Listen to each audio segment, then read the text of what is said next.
Mahilig tayong pumunta sa matataas na lugar dahil mula dito, mas makikita mo ng buo ang magagandang tanawin, mga kabundukan, ilog, lawa, mga bayan at iba pang likha ng Diyos. Kaya't sa aking attempt na ituloy ang pagiging aktibo, aakyat tayo sa isang burol sa bayan ng Rizal na may 930 steps at kakain sa isang bagong overlooking restaurant sa Lumban. Adventure time na naman dito sa motor. Let's go!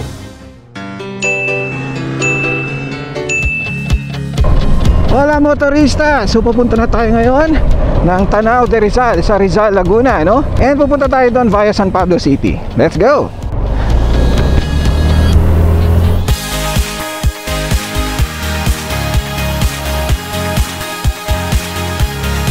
Actually motoristas, nag-attempt na tayong pumunta dito sa Tayak Hill. Kaya lang pandemic pa noong time na yon, or actually malapit pala mag-open yung borders ng pandemic na yon. Hindi pa lahat open for accepting mga visitors. Kaya nung pagdating natin doon, sinubukan lang naman natin. Ayun, hindi pa pwede.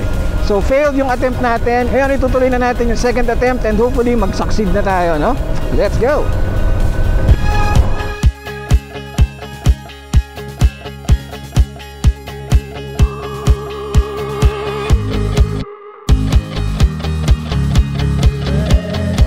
By the way, gamit na nga pala natin yung Insta360 X5, no? Ito yung pinakabago nila na 360 camera. And sobrang laking leap dun sa mga previous iterations niya, previous models. Sobrang improved yung mga features, no? Kaya kung hindi nyo pa napapanood yung review natin ito, click yung link sa taas. So sa mga hindi pa nakakaalam, no? Gusto sana natin i-integrate yung ride sa ating physical activities, no? Yung mga pagpapapawis natin. Kaya pinili talaga natin itong Tayak Hill para naman mas makondisyon tayo. Meron itong 930 steps. So ganun siya kataas. Tingnan natin kung ano magiging itsura natin, no? Let's go!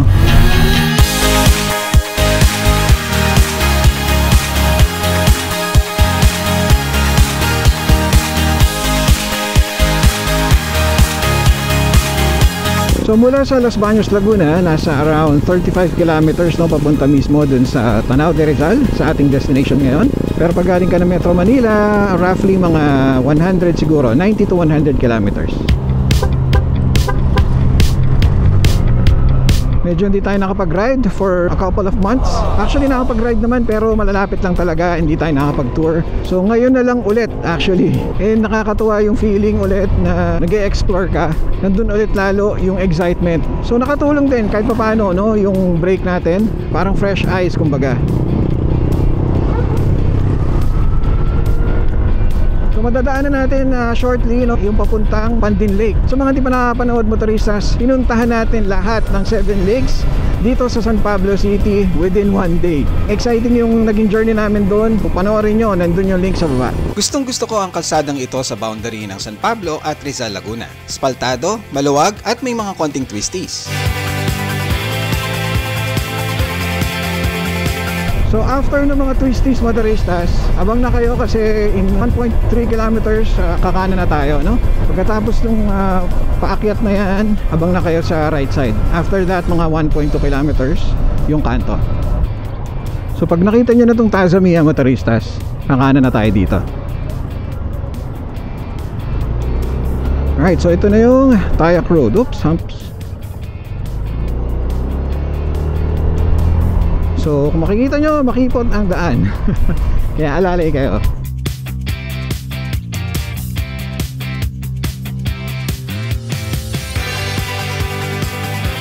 Makipot ang daan kaya kung naka 4 wheels kayo ay kailangan ng alalay.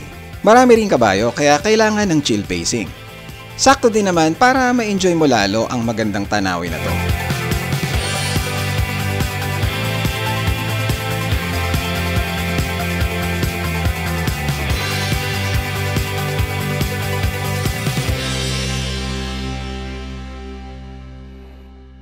So motorista, habang nag-photoshoot tayo, mayroong pulutong na mga tropahan ng mga aso dito. Pinabantayan tayo. Ganda dito motoristas, oh. Gubat na gubat. Grabe, sobra sariwa ng hangin. Sarap huminga. Ganda ng mga punong to motoristas, oh. Sara natin, may mga insekto pumapasok. Uy, matarik. Line curve.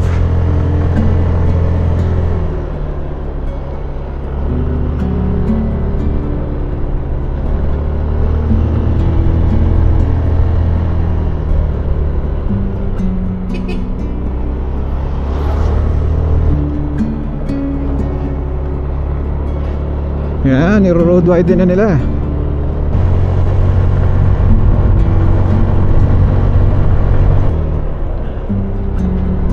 Ay, tama ba ako? Mali yata. Tama ba? Tama, balik ko. Kanan.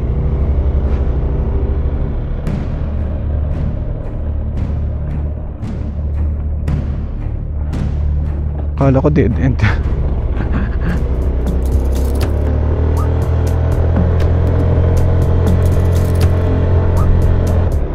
Morning po. Ayan, Tanaw de Rizal. Pagdating nyo sa Arco, makikita nyo agad sa kanan ang tourism center. Dito pa parking? Magre-register po na dito. Magre-register muna kayo at saka magbabayad ng entrance fee na 80 pesos per person at parking fee ng motorcycle na 10 pesos. Ay, so pagkatapos yung mag-register, diretso na tayo dun sa paanan mismo, dun sa may store, para mag-start na tayo umakyat. Nagtaas na ang kanilang entrance fee, 65 ba dati or 60? I'm not sure, pero ngayon 80 pesos na. So dun siguro ang parking area nito. Saan kaya ang parking? Dito na po? Kahit saan na. Alright, thank you. Dito tayo sa lilim. Alright, so magpapalit tayo ngayon ng gear. Actually, naka-armor naman yung loob natin. Tapos yung loob kasi natin is the ride and hike jersey. Tara, palit na tayo. Huwag nyo kakalimutan yung resibo, syempre.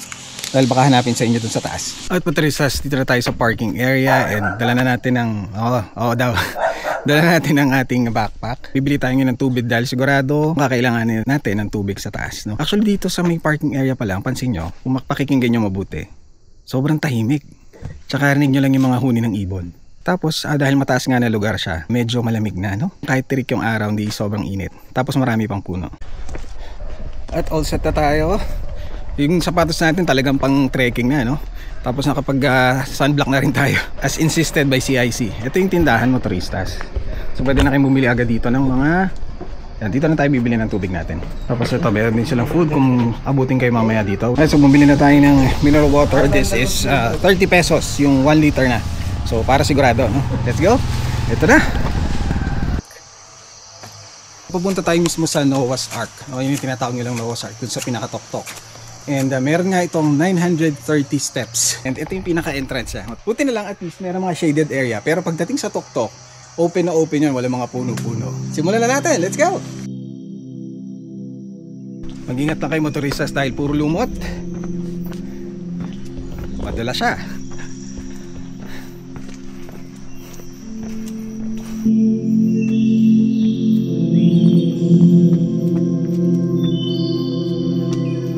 Actually very popular to sa mahal na araw, no? Nagpapenitensya or panata basically.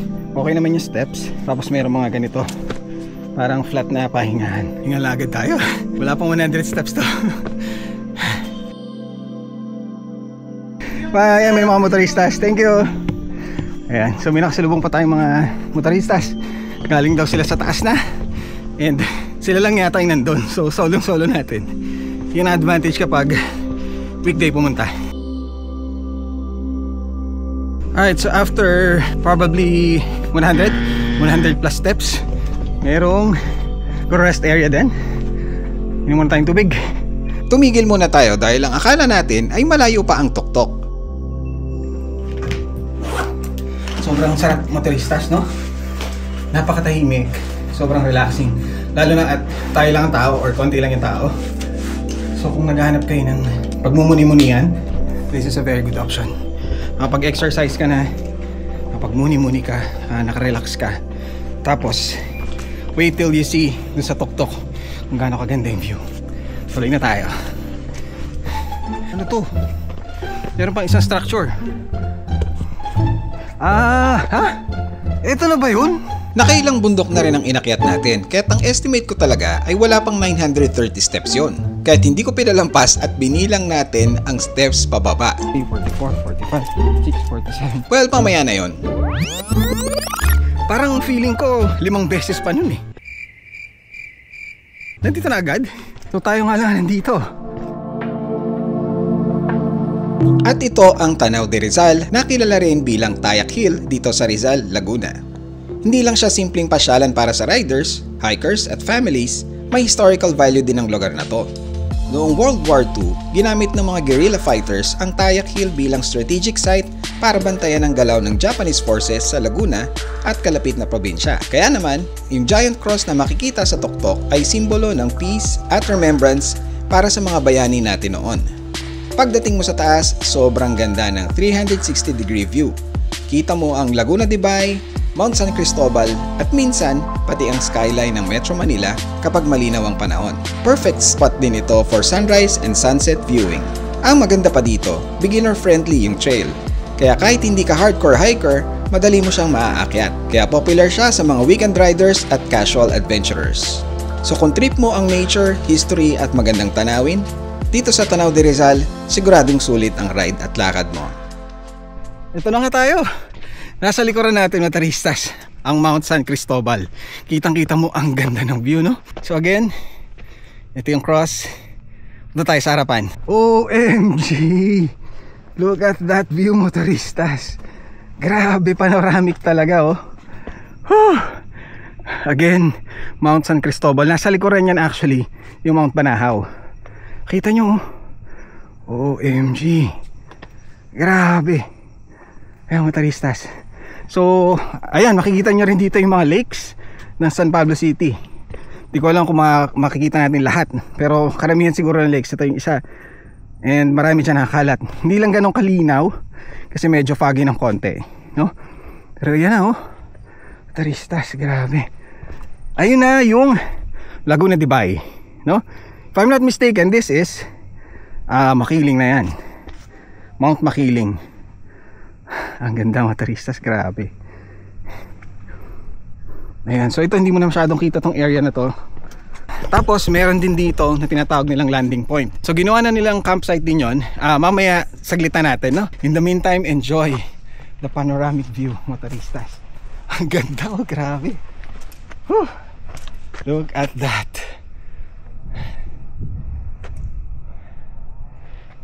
Look at that. Woo!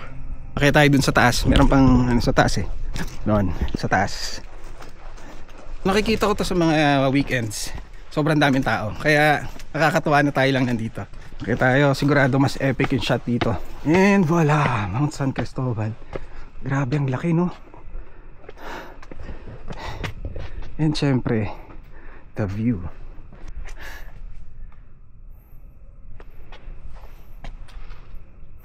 Sobrang tahimik, motoristas, kung maririnig nyo. Maririnig nyo ang katahimikan. As I've mentioned, ayun, meron namang mga bench dito. Pero ayaw nyo rin magtatagal dito, lalo na pag ganyan, tirik na tirik ang araw. Sobrang init. Walang masisilungang area dito. Unless bumaba ka and maghanap ka ng mga punong-puno. Pero dito sa tuktok, wala talaga. Which is, para sa akin, bonus points na rin yun. Para talagang totally panoramic view ng area.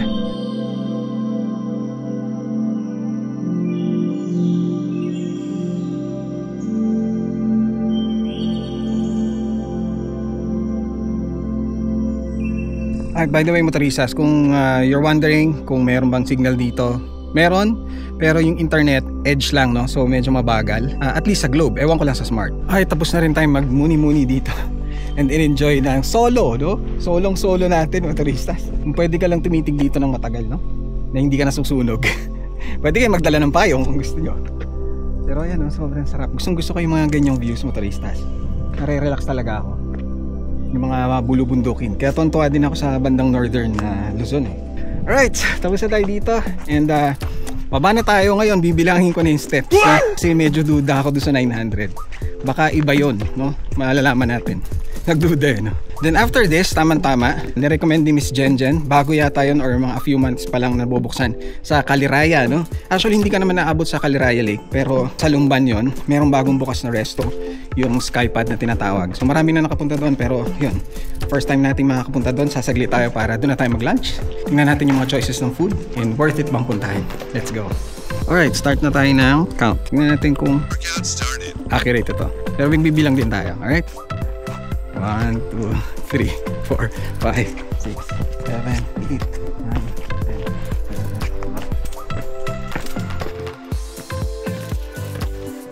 10, 41, 442, 443, 44, 45, 6, 47, 48, 49, 50, 51, 52, 53, 54, 60, 61, 62, 63, 64, 88, 89, 90, 590. Ha? Baka hanggang dun, yung 900 steps. Normal lang naman yung mga steps ko. Anyway, na-curious lang ako motoristas. Tingnan nga natin dito sa watch. 775 steps naman sa kanya. Anyway, yun nga, na-curious lang tayo. Balik na tayo sa motor. Biis lang ulit tayo kasi pinawisan tayo. Then after that, biyahe na tayo para kumain. Let's go. Siyempre, nakalimutan ko agad na pupuntahan nga pala muna natin yung landing point. Papakita ko muna sa inyo saglit bago tayo kumain. Nasa 1.7 kilometers pala mula dun sa parking area ng Tanaw de Rizal. Okay, let's go. So galing dyan sa may arko, diretso lang. Then yung susunod na kanto, kakanan na tayo doon.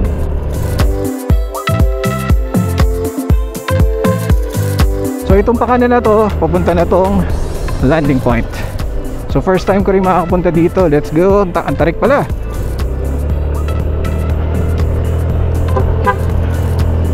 May makasulubong tayo na mabilis. Okay. So, motor lang ang kasya. Kaya naman ng 4 wheels pero saktong-sakto lang. Pero sa pagdating dito, 2 lanes na. So, bigayan lang kayo doon. Yung pa naman yung blind curve. Ito na.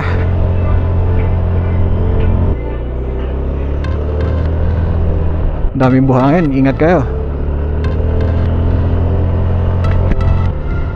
As mentioned earlier, dito yung campsite nila. Marami mga nag-overnight dito, camping. Hindi ko lang alam yung details kung paano kayo makapag-avail. Pero alam ko may mga tindahan na sa paligid doon eh. Matarik nga lang siya, motoristas ha. Eto na.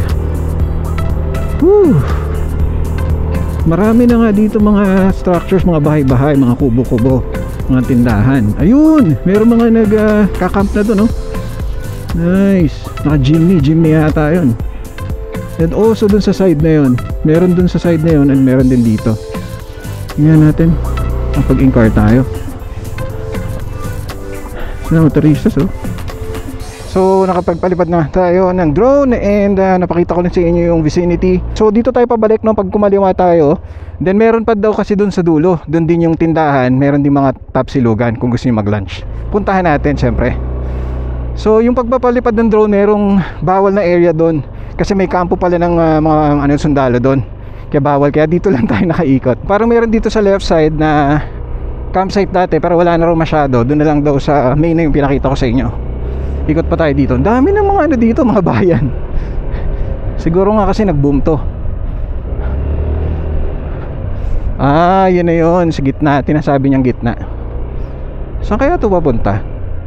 Kung hindi lang tayo nagmamadali, motoristas, kung wala na tayong pupuntahan, in-explore sana natin yan. Nakakwentuhan ko si kuya ang mga rates. Parking fee ng motor is 20 pesos. Parking fee ng 4 wheels ay 50 pesos. Kung gusto nyo mag-rent ng tent at saka mag-stay dyan, 250 pesos lang. Good for 4 na daw, kasyan daw 4. So malaki-laki na yun. And kapag may dala naman kayo sarili nyong tent, 150 pesos lang. So bahala daw kayo dyan. Anytime pwede kayong dumating. Wala yung mga strict na gantong oras dapat kayo mag-check-in, gantong oras dapat mag-check-out. Basta nandyan daw kayo. Lenient naman sila. Marami daw pumupunta dyan every Saturday. 40 kilometers from here going to Kaliraya Skypad. Kaya pa naman ang gutom natin. Let's go.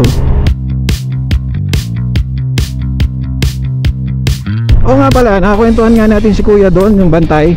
And shoutout pala kay brother Dijan Fox. Padalas daw si Dijan Fox dyan. Mahilig din niya sa adventures. Check out yung channel niya. Alright, let's go.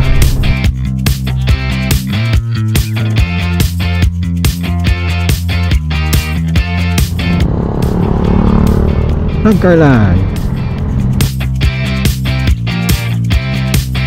Alam nyo motoristas, kung talagang mahilig lang din kayo sa mga batis, yung mga liguan na malalamig yung tubig, marami dito sa area na to.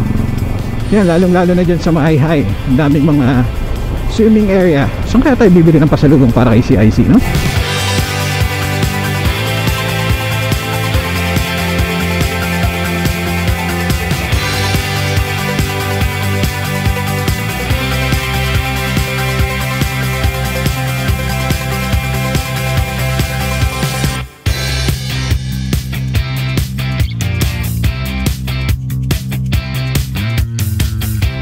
Finally, paakit na tayo.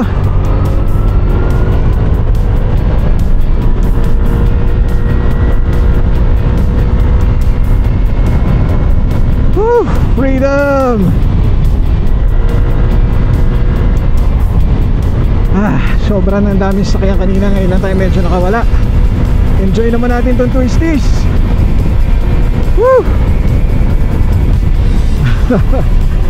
Anyway, so sa mga hindi pa nakakaalam, itong papuntang Caliraya Lake, ito ang isa sa mga paborito kong destinasyon or ruta, especially kapag may nire-review tayong motor, kasi lahat na ng elements meron siya.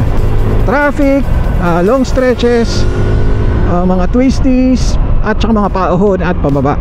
And syempre nandun din yung magandang view, mga scenery, di ba?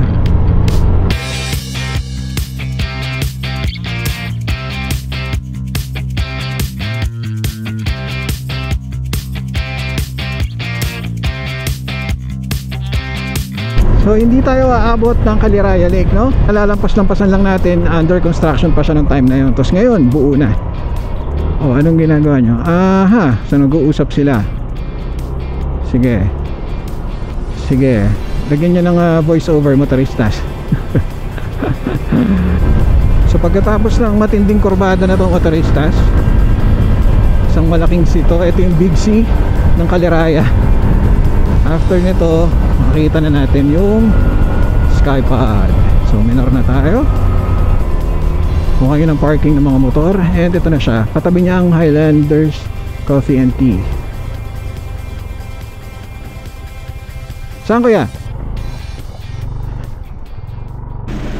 Alright motoristas, dito na tayo sa Skypod dito sa Caliraya. Dito ang parking ng mga motor. And ito na entrance. Pasok na tayo. Grabe, nakita ko na agad ng view. Ang ganda. Let's go. And whoa, what a view. Look at the view, motoristas. Whoa. What? Ganda oh. Laguna de Bay, the biggest lake in the Philippines. Obviously, merong mga live band dito. Hindi ko lang alam, baka weekends. Hindi ko alam kung every night. Pero maganda tambayan to.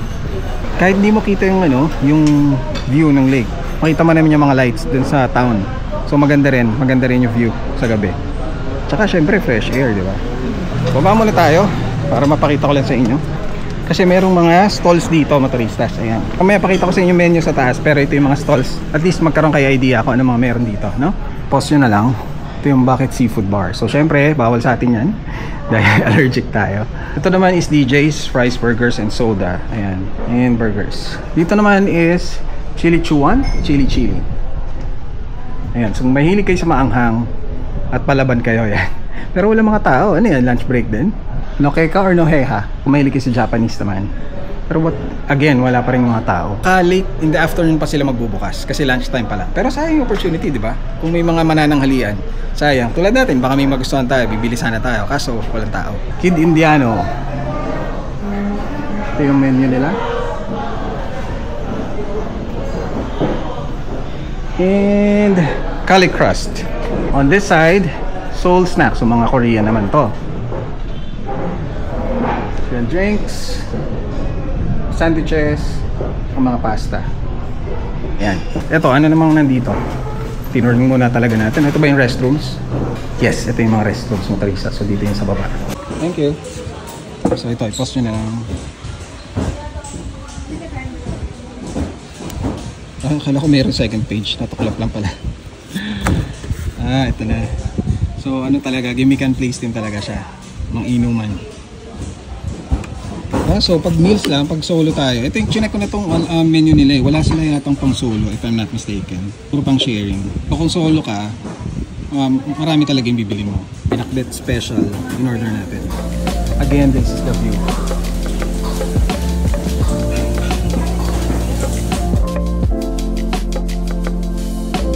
Ay, ang galing ka to. Ah, thank you. Frying rice. Thank you. Horny ko, hindi ako kumakain ng okra motoristas. No? Pag-aaralan ko yan, huwag kayong mag-alala.